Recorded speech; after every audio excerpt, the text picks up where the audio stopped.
Hi everyone, and welcome back to our mini review sessions. This is review session number 4, which will be focusing on contractual consent, consisting of offer and acceptance. So just as a review, we know that there are 4 requirements of a valid contract. Those are capacity, consent, object, and cause. In this video, we'll be focusing on consent.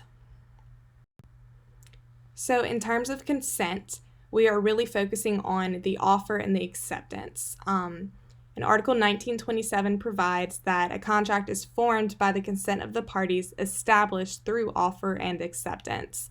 Unless the law prescribes a certain formality for the intended contract, offer and acceptance may be made orally, in writing, or by action or inaction.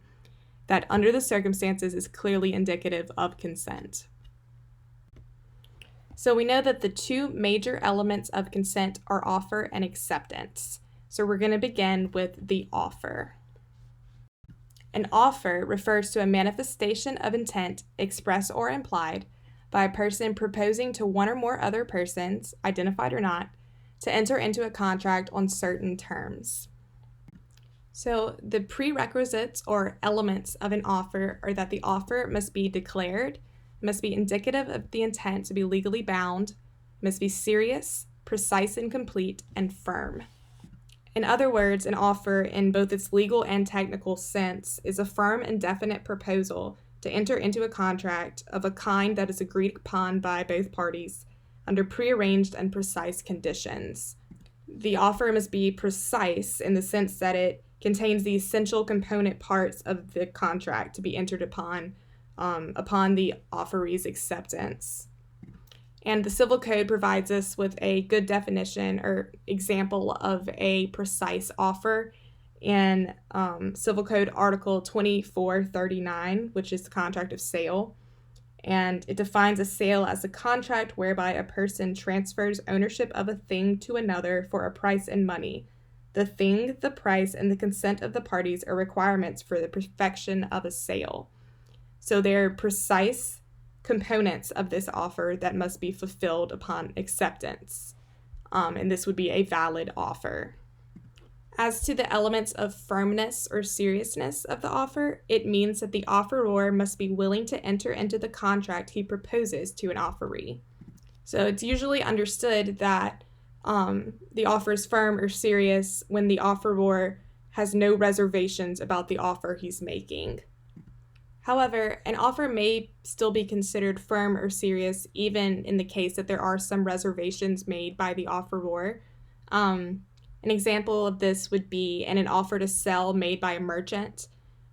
He says he'll sell as long as the merchandise is in stock. So this is a reservation, but it operates more like a suspensive condition in that it does not prevent the merchant from still being bound to sell until he is out of merchandise. It doesn't give him an out. On the other hand, if the reservation is somewhat more general and enables the offeror to exercise some discretion in controlling the contents of his so-called offer, so this could be if the merchant said that he was going to choose the offeree among many, and there may not exist then a firm offer because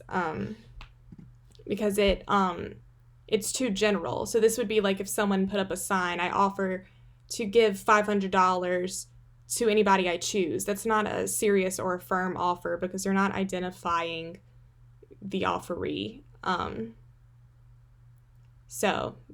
These are our prerequisites, and you need all of these in order to have a valid offer.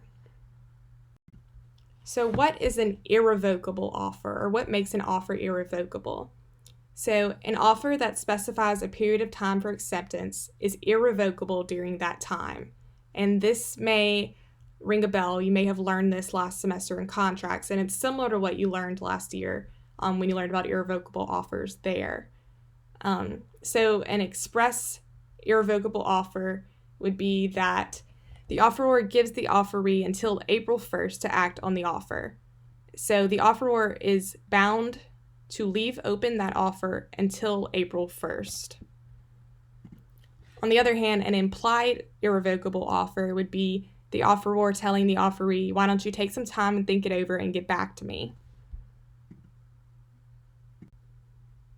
So in terms of duration of the offer, when the offer is revocable, the duration expires after a reasonable amount of time, whatever is deemed reasonable by the court in terms of that offer. In terms of an irrevocable offer, as we saw in the last slide, if an offeror gives an express time, the duration of that offer lasts until that time occurs. However, when the offeror implies the time, it expires after a reasonable amount of time, so the same as a revocable offer. And the reasonableness of that will be determined by the court or a totality of the circumstances. So upon the death or incapacity of either the offeror or the offeree, if the death or incapacity occurs before that offer has been accepted, the offer is considered expired. The liability for the revocation of an irrevocable offer is determined by whether that offer was accepted or had not yet been accepted. If the offer had already been accepted, then the liability stems from contractual liability, and this can take the form of reliance or expectation damages. However, if the offer had not yet been accepted, then the liability would come from torts, so it would be torts damages for reliance. So we know that an offer constitutes one side of consent, so acceptance must be the other. Since an offer has to meet certain conditions, an acceptance must also meet some conditions if it is to have any legal effect.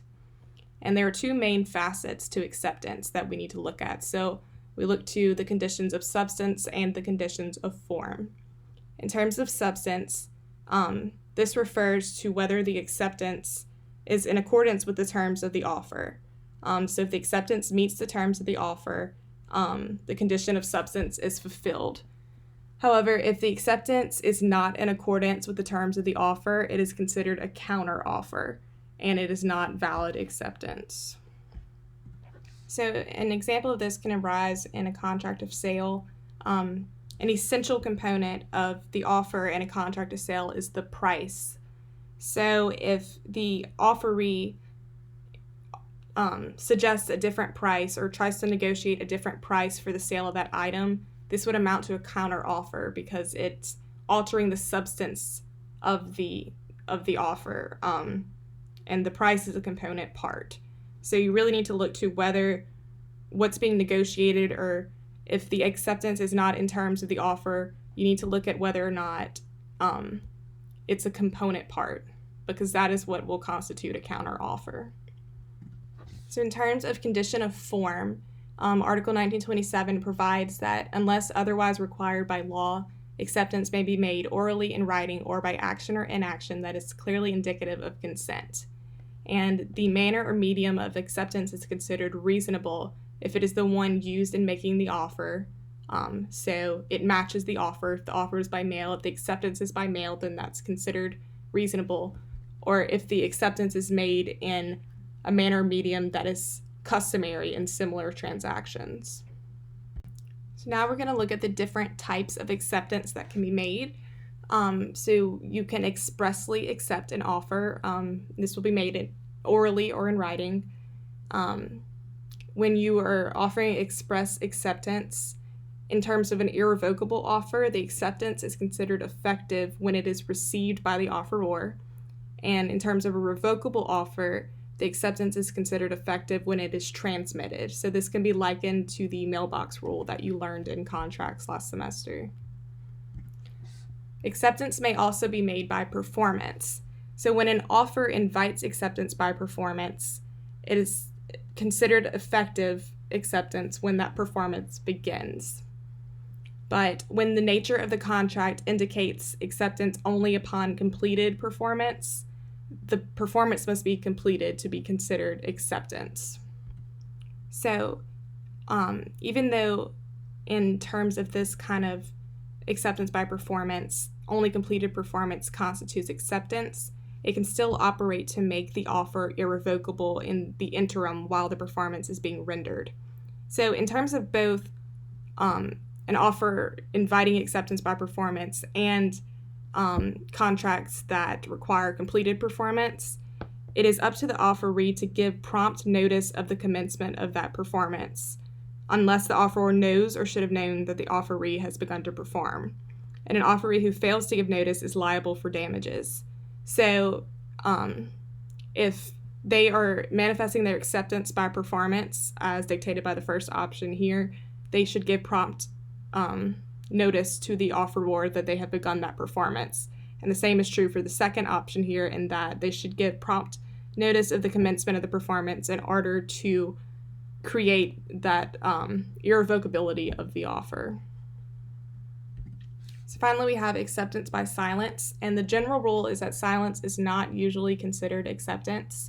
Silence may only be considered acceptance in special circumstances when the offeree's silence leads the offeror to reasonably believe that a contract has been formed.